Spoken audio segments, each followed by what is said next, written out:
I want everybody who's watching to remember one thing. The biggest myth you have, not the one that's been sold to you, that hurts you is the average person thinks finance is so complex because, frankly, the industry tries to make it sound complex. They use words that you don't know, so you don't know what to do. What does this mean? And so what happens is we just give them our money and say, deal with it, and we don't realize that system has been set up. It's not an evil system. It's set up by corporations that are looking to maximize profit for those corporations. They're not looking out for the investor because this investor's second, and we think we're first, and we're not.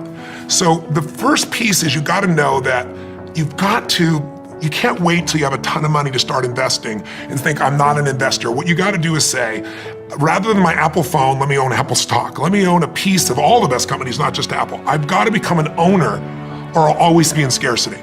If you can invest in business, even a small amount, you can grow. And I don't care how small it is, but you gotta automate it.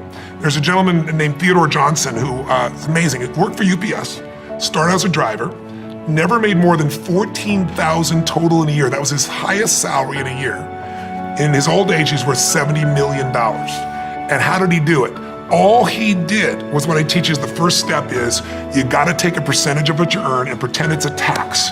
You're never gonna see that money again. You automate it, it goes straight to the investment account, and you never see it as money you can spend. He did that with 20%. He said, I can't save 5. Somebody in his family said, if there was a tax, you'd pay it, and they made it 20%. When you save 20% and you compound it, its numbers are incredible. And on an airplane, what's the first thing they say? If we get into trouble, mask will come down, oxygen's there, and the first thing you gotta do is put it on your kid, right? No, why? Who do they tell you to put it on? Yourself, you selfish bastard. What's the deal here, right? But it's because if we don't take care of ourselves, we can't take them. So for leaders, what I always tell them is, it's you first. It starts with you, and it starts with your psychology. 80% of growing a business, if you look at what the chokehold is on a business, it's always the leader. And 80% of that chokehold is the psychology, and 20% is the mechanics. I mean, people in this room know the mechanics and strategies beyond what anybody on earth knows in their category.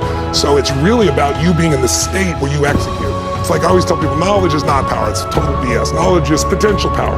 Execution trumps knowledge every day of the week. And so my life is, how do you get yourself to execute? And execution comes from learning to put yourself in that right state every day. Another guy I interviewed is a man named Kyle Bass. Kyle Bass took $30 million, gathered money together, a lot of money, but other people's money, turned it into $2 billion in the middle of the subprime crisis. That's a very big return. You can say that in 2 years, right? Oh my God. So I'm like, how did you do this? It's historic. There's several books you read and they open up the chapter, and some of the most historic books written recently.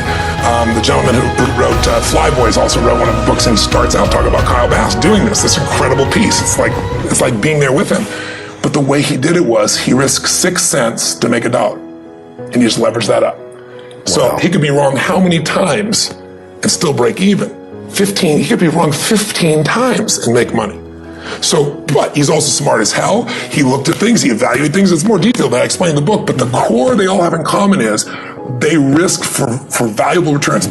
You can't have a standard education and expect to have an extraordinary life. It's not gonna happen. The one breakthrough for all leaders is constant, never-ending improvement. And that means educating yourself and continuing to develop even greater emotional mastery, because that's what affects whether you execute or not. The opportunity for self-education is there. We have to change our psychology from, I'm gonna do what everybody else does, and I'm mad because it doesn't work anymore, to the reality is this is the greatest time to be alive if you're growing, you're learning, you're educating, and you're developing valuable skills. So instead of complaining, you gotta say, where are the skill sets valued in the marketplace? And how do I work harder on myself than anything else? Because if I become more valuable, then I will be able to give more, do more, and change more. When I interviewed Warren Buffett, I asked the most important investment he ever made in his life. You know what he said it was? I was thinking all the companies he'd done, He said, Tony, go into Dale Carnegie. I said, what? He goes, because by developing myself, that's the most important investment. Those skill sets, learning how to persuade, learning how to speak, learning how to influence, all my ideas would have died on my lips if I hadn't been able to influence, and I learned it from that little course. Most valuable thing I ever did in my life, he said. Freedom Fund is this idea nobody wants to save, right? And millennials right now are doing the worst job of it in a long time. And it's not because they don't care or they're irresponsible. It's frankly, they don't trust the market. They saw what happened in 2008. They don't know where to really go. And so they're being stimulated like crazy and they're spending like crazy. But if you really want to have freedom, then what you have to do is you've got to take that percentage aside like Theodore Johnson did. And you got to just say, this is for me. This is my freedom. There's a part of what I earn As basic as it is, we all know this from investing. There's a part of what I earn that is mine and my family's to keep, and no one's going to touch it, and I'm going to grow it.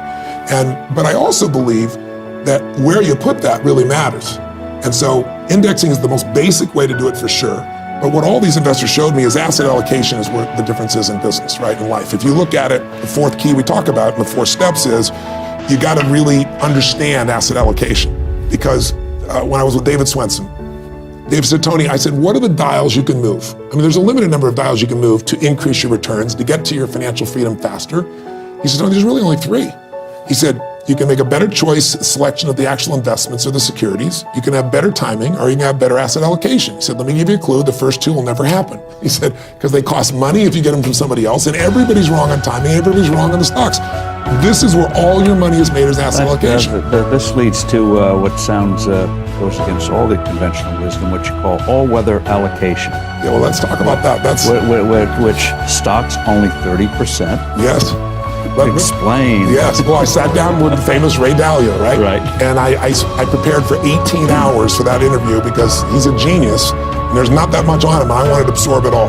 So I got every little bit of it, sat down with him. It turned out Ray was a fan of my work, which I was touched by 20 years ago. I guess he listened to my program, so he was very generous with his time. And we spent these 3 hours, and in the 3 hours, when I got to the end, I said to Ray, I said, listen, I really want to help the average person, so I got a question for you. I did this with everyone. I said, if you couldn't give your money to your children, any of it, and all you could do would be give them a portfolio or a set of investment strategies or instructions, and they were going to start over and build it, what would it be? And he said, Tony, I spent a decade figuring that out. All my money's already there. My kids' money is there. My money for philanthropy when I'm gone is there, because I'm not going to be here, and I want something that'll do well in the future, and I don't know what the future is going to be. Markets are going to always change. I need something that could work in any market. I call it my all-weather fund. Most of us in the business are familiar with it a little bit. And so he explained it to me, and I have a good understanding. And I said, I get it. So what you're saying is, the reason why, this was obsessed him, why is it if I have a balanced portfolio in 2008, I got nailed on both sides? Exactly. Why did that happen in 2000? Everybody says portfolio theory, this is supposed to protect me, and it didn't work. But he said, as soon as things get better, no one talks about it, we just forget about it. It happens again. It happened in 2000, happened in 2008. He said, I figured it out. When you have a 50-50 portfolio, right, that's 50-50 of where you put your money and assets. 60-40, 50-50, however you look at balanced portfolio, right? But he said, the problem is that's not balanced risk. And this is where people are crazy. I've seen people write things up, they see this in the book and say, Tony Robbins is promoting. First of all, I'm not promoting anything. Every word in this book is from the best investors on earth. Anything that's from me is about the emotions. That I know for 36 years, that's been my expertise. These are their views, but I'll tell you what's amazing. He said, Tony, when you have stocks and bonds half and half, you're not equal because equities are 3 times more volatile. So your risk is 95.5. He said, so that's why people get killed in the 2008. And he said, I try to get this through to people. He said, but all of our people handle it. You know, you manage money for countries, the largest, pension funds on earth. He said, but people don't listen. They look at it and go, oh, this is bond heavy. The bond days are over because inflation's going forward. He said, it's not true, Tony. This fund in the 1970s, it was the worst time for bonds, and it was an extraordinary time for all weather because it isn't. It looks overbalanced because in order to get the same level of risk, you have to go for more long-term bonds, or you have to use more leverage on the bond side. And so when he was all done, it was, for the average person complex, I'm seeing financial people look at this and write things up that are just silly, saying, this is never going to work because we're in the, interest rates going, the only place to go. If interest rates go up, it's a balanced fund. The other areas kick in. But here's what's interesting. After he told the whole thing to me, I said to him, look, this is wonderful. You've given me something that very few people understand on the planet. I think I really got it. And I played it back to him. He said, you got it. I said, but here's the problem. The average person is never going to know what to do with this. And I said, I'm trying to help somebody that needs to know what to do. I said, you're telling me to make this beautiful chocolate cake. And you're saying, Tony, here's how to do it. Use some sugar, right? Use some chocolate, use some dairy products. I need to know the amounts, give me the amounts. He goes, Tony, that's my secret sauce. And that's when he told me, he said, look, 10 years ago, for you to even get in to talk to me, it was $5 billion net worth, $100 million to get in. And he said, and now for 10 years, I haven't taken anybody's money. And so you answered your own question. I said, you're not taking money anyway. It's not going to compete with you. The average guy, he says, never going to make it talking to a wealth manager. Tell me what to do. And he's so generous. He's giving up half his net worth like many other people. And in the end, he said, okay. He said, but it'll be complex. I said, I can make it simple. He said, well, I don't want leverage in it. I said, design one without leverage. He goes, it won't be perfect. I said, I don't care if it's not perfect. Your idea of unperfect will be somebody else's idea of the best thing they could do. And they laid out the numbers. We ran the numbers and used the same back testing. So you saw year by year how it really did over the last 75 years of modern investing. And here's what's amazing. Like all weather, similar. In 75 years, it's been right 85% of the time. What's even more extraordinary is the 15% when it wasn't doing well, when it didn't do well, its average loss was 1.6%, not 50, 40, 30, 20. Think of the last 10 years, the 50% hits. His biggest loss in 75 years was less than 4%, minus 3.95. And that was 2008 when the market exploded down to 51% at complete control. Here are the allocations Yes. in the book, which would make a person gag. This position. That's Stocks only 30%. That's right. Even though it's the stocks on average supposed to be what, 9% a year? Yes, 9.2. Long-term treasuries, 40%. Yeah. Intermediates, 15. I know. Gold, 7.5. Commodities, 7.5. Yeah. Absolutely counter wisdom. I know, and it's amazing. When I interviewed David Swenson, he said, he wrote a book, and when he said the whole secret to success is to be contrary to what else believes, but the math on this is what works. Here's what's interesting. That looks like your heavy bonds, 40 and 15, 55% bonds, and it looks that way visually in terms of volume you are, but in terms of risk, you're not. You're making us here equally weighted. Think of it this way. What triggers things to grow is inflation or deflation in terms of price. Certain things do really well in inflation, certain do in deflation. Growing economy, shrinking economy. And he's figured out which quadrant you need to put each to actually have equal risk. And that's why it's done well. This year, this formula is done, it's 1% better than the market. It's in 13 in the third right now.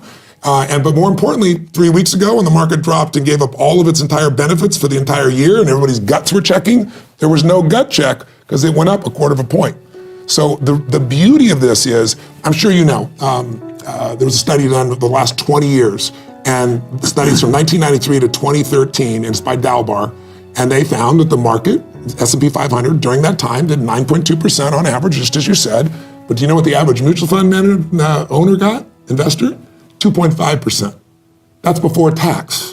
Why? Because we as investors always do the wrong thing. Emotions. That's right. We sell when we should hang on. We buy when we shouldn't. So the greatest thing that I think that Ray offers somebody the opportunity to do is actually stay in the market. Because if you got 1.6% as your big hit, if 4% was the biggest hit you've ever seen in 75 years, I think you could stay in and you can do what Jack talks about, which is stay in that market through time. Of course, this means resetting each year.